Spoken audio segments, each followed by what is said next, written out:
ഭാരതാംബ വിവാദത്തിലെ CPI പ്രതിരോധത്തിൽ വിമർശനവുമായി മന്ത്രി വി ശിവൻകുട്ടി. ബിനോയ് വിശ്വത്തിന്റെ നേതൃത്വത്തിൽ തൃശൂരിൽ സംഘടിപ്പിച്ച പ്രതിഷേധ പരിപാടിയിൽ ഭാരത് മാതാ കി ജയ് മുദ്രാവാക്യം വിളിച്ചതിലാണ് വിമർശനം. ഓരോ പാർട്ടിക്കും അവരവരുടെ മുദ്രാവാക്യങ്ങളുണ്ട്. എന്നാൽ CPIM ഒരിക്കലും ഭാരത് മാതാ കി ജയ് വിളിക്കില്ലെന്നും വി ശിവൻകുട്ടി പറഞ്ഞു. ഓരോ രാഷ്ട്രീയ പാർട്ടിയാണല്ലോ തീരുമാനിക്കേണ്ടത് അവർ വിളിക്കേണ്ട മുദ്രാവാക്യത്തെ സംബന്ധിച്ചിടത്തോളം.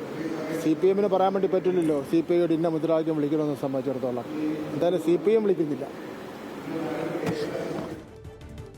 എന്നാൽ ഭാരതാംബ വിവാദത്തിൽ CPIM-മായി CPI ഇപ്പോൾ സംവാദത്തിനില്ലെന്നായിരുന്നു സംസ്ഥാന സെക്രട്ടറി ബിനോയ് വിശ്വത്തിന്റെ പ്രതികരണം. CPI നിലപാടിനെ ഗോവിന്ദൻ മാഷ് തള്ളി പറയുമെന്ന് കരുതുന്നില്ല.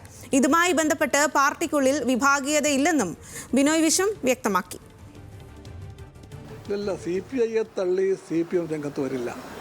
ഇപ്പോൾ CPM-നോട് ചർച്ചയ്ക്ക് CPI ഇല്ല. അതേപ്പറ്റിയുള്ള ചർച്ചകളുടെ സമയം ഇതാണെന്ന് CPI കാണുന്നുമില്ല. അതുകൊണ്ട് ഗോവിന്ദൻ മാഷ് തന്നെ പറഞ്ഞു കാണുമെന്ന് വിശ്വസിക്കാനേ ആകുന്നില്ല.